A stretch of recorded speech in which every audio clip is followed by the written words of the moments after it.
है आकाश एकदम सफा छ। यतापट्टि चाहिँ ड्रागन फ्रुटको पुरा खेती छ।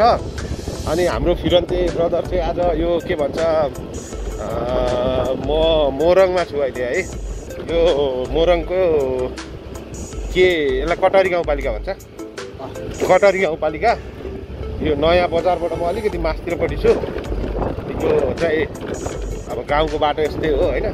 तैपनि भएको नि पिच चाहिँ बिग्रेको रहेछ। यतापट्टि मकैको खेती पुरा सुकेको छ। यतापट्टि चाहिँ तरकारी सरकारी लगाएको छन् होइन। त्यो त्यहाँ गाई चर्दैछ। अनि आकाश हेर्नु आज यस्तो सफा छ होइन। सफा चाहिँ छैन, बादल लागेको छ, तर यस्तो राम्रो देखिएको छ, यति क्लिन देखिएको छ है। मैले भन्न खोजेको चाहिँ एकदम फ्रेस क्या। त्यो धुलो धुलोवाला बादल होइन कि, एकदम फ्रेस। अनि आकाश एकदम क्लिन, पानी परे अझै चाहिँ मजा हुन्थ्यो होइन। यो यता पछाडि चाहिँ हामी यताबाट सिधा विराटनगर जाने बाटो हाइवेबाट जानलाई चाहिँ बाटो यति खराब थियो, यति खराब थियो अघि आउँदाखेरि होइन। त्यो बाटो चाहिँ एकदम हुन्छ नि धुलो के, धेरै धुलो। अनि दुईवटा टिप्पर चाहिँ रोडको दुई साइडबाटै अगाडि लाग्थ्यो कि, सँगसँगै उड्दियो। अनि यस्तो धुलो आयो कि यो मेरो यो दारी सारी यो चाहिँ अनुहार सबै।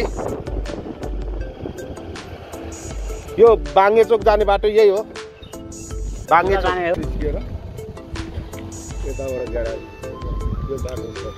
यसलाई के चोक भन्छ? नेगरा चोक। यहाँबाट सिधा अगाडि जानु अनि त्यो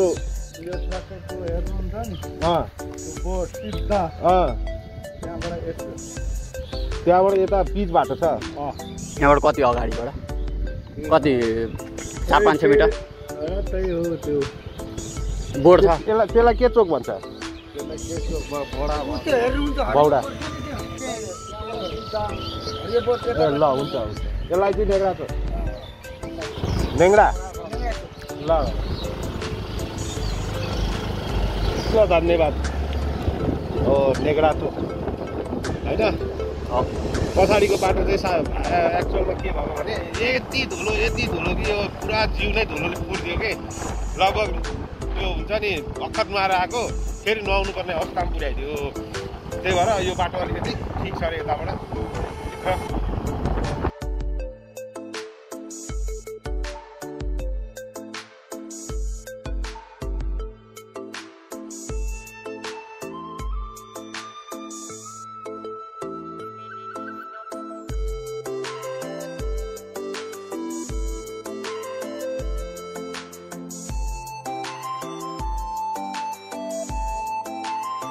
बाङ्गेचोक निस्किन्छ।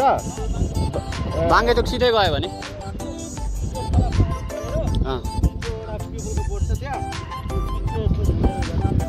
त्यहाँनिर गएपछि यता एउटा माथि जाने ग्राभेल रोड छ झोराहाटको, तल जानु पर्यो। ए बुझ्यो म हिँडेको रहेछु यो बाटो भनेपछि। यो बाटो राम्रो रहेछ। गाउँमा विकास चाहिँ भएछ है। कसैले विकास छैन भने पनि हेर्नु नै यो त राम्रो देखेको छ। गाउँमा विकास चाहिँ एकदम राम्रो भएको छ। यस्तो राम्रो चाहिँ बाटो छ, यति स्मुथ छ है। काहीँ घचाएको छैन, एकदम फ्रेस बाटो छ। छेउछेउमा हरियोहरू। तर यो गाउँमा हिँड्दाखेरि चाहिँ फेरि यस्तो गाईबस्तु कुखुरा होइन त्यसले चाहिँ अलिकति डिस्टर्ब गर्छ, अलिकति चलाक भएर।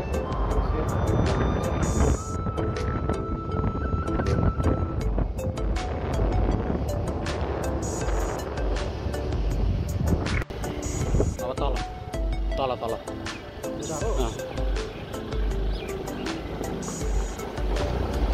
हेर अब हिँडेको छु भन्छ। अब कहाँबाट आउँछ यो बाटो पनि आउँदो रहेछ। अघि त तल टेङ्ग्रा चोकबाट छोड्यौँ नि, नगरा चोक त्यहाँबाट आएर यहीँ मिसिने होला। त्यो बाटो छिटो हुने रहेछ त, त्यसले हामीलाई किन मासु पठायो है? हुन्छ धेरै पुरानो।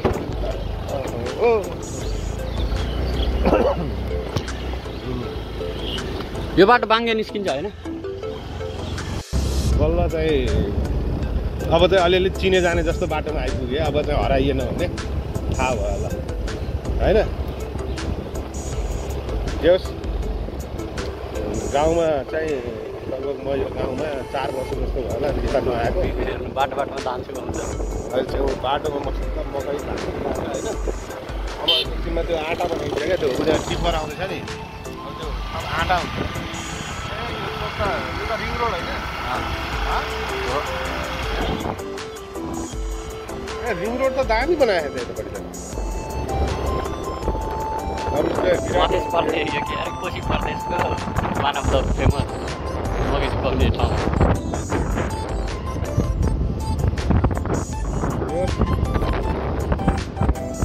बाटोको सही सदुपयोग भइरहेको रिङ रोडमा नि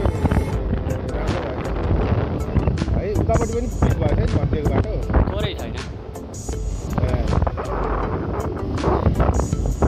अब चाहिँ बाटोमा आयो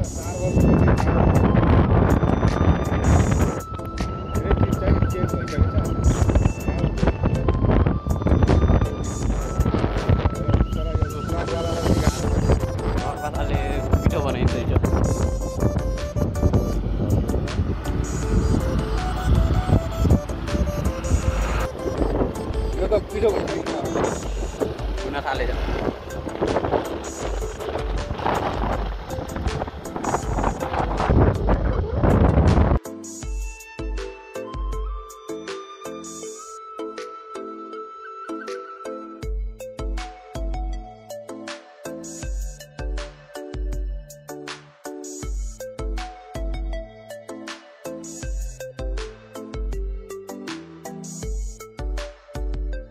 Hi.